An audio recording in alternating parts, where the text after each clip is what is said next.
ഞങ്ങളിന്ന് പോണത് തുർവാണം എന്ന് പറഞ്ഞൊരു ദ്വീപിക്കാണ്. ആമിക്ക് ഭയങ്കര ഇഷ്ടമാണ് ഇങ്ങനെ വെള്ളത്തിൽ കളിക്കാനൊക്കെ. അപ്പോൾ ഓളറ്റാണ് ഈ പോണത്. ആളെ 3 ബ്രദേഴ്സാണ് ഒപ്പമുള്ളത്.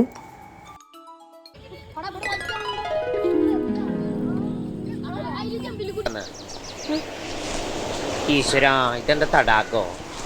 ഷൂ ആര് കണ്ടില്ല. ഓ, അപ്പില് ചവിട്ടിയ പോലെ. പ്രിയ സഖി ഗംഗേ പായ. ഇതാണ് തുർവാണം. ഞാൻ കഴിഞ്ഞ വീഡിയോയിൽ എൻ്റെ വീട്ടിൻ്റെ അടുത്ത് ഒരു ദ്വീപ് പരിചയപ്പെടുത്തി തന്നിട്ടുണ്ടായിരുന്നു, മുരിക്കുമാട് എന്ന് പേരുള്ള. ഇതിപ്പോൾ എൻ്റെ ഹസ്ബൻഡിൻ്റെ വീട്ടിൻ്റെ തൊട്ടടുത്തുള്ള ഒരു ദ്വീപാണ് ഇത്. വലിയവർക്കും ചെറിയവർക്കും ഭയങ്കരമായിട്ട് വൈബ് അടിച്ചിരിക്കാൻ പറ്റുന്ന ഒരു സ്ഥലമാണ്. ഈ തുർവാണത്തിൻ്റെ വീഡിയോ ഞാൻ മുന്നേ വാട്സാപ്പിൽ സ്റ്റാറ്റസൊക്കെ ഇട്ടപ്പോൾ എൻ്റെ ഫ്രണ്ട്സ് എല്ലാവരും ഇത് എവിടെയാണ്, ഇതിൻ്റെ ലൊക്കേഷൻ ഒന്ന് പറഞ്ഞിട്ട് എന്നൊക്കെ പറഞ്ഞിട്ട് കുറേ മെസ്സേജ് വന്നിട്ടുണ്ടായിരുന്നു.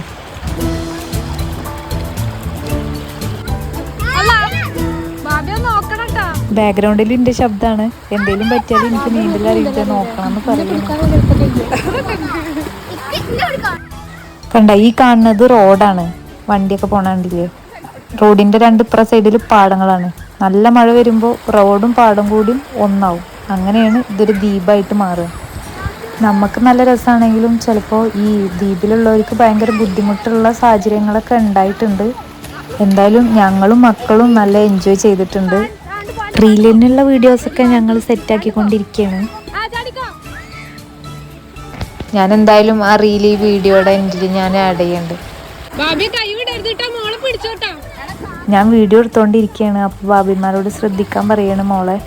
നമ്മളെ മക്കളെ നമ്മൾ ഇങ്ങനത്തെ സ്ഥലത്തേക്കൊക്കെ പോകുമ്പോൾ എന്തായാലും നല്ല ശ്രദ്ധിക്കണം. വെള്ളം സബ്സേ പെടാ ശുദ്ധ പാനിയാണ്.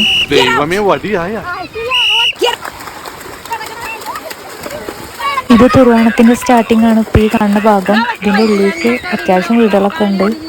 മാറഞ്ചേരി പഞ്ചായത്തിൻ്റെ ഒരു വാർഡ് തന്നെയാണ് തുർവാണം എന്ന് പറയുന്നത്.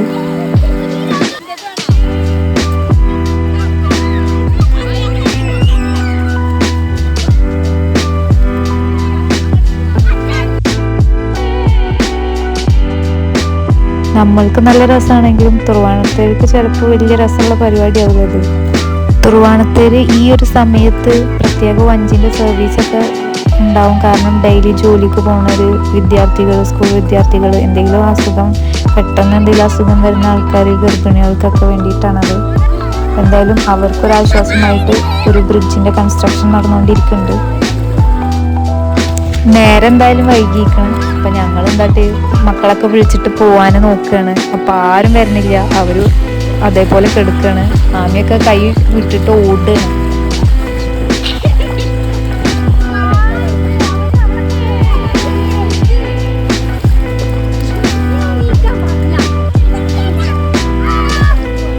ഒരു വിധത്തിൽ ആമിനെ ഞങ്ങൾ വീട്ടിലേക്ക് കൊണ്ടുപോകാനുള്ള പുറപ്പാടിലാണ്. ഞങ്ങളും കടകളും വീട്ടിലേക്ക് തിരിച്ചു പോവുകയാണ്.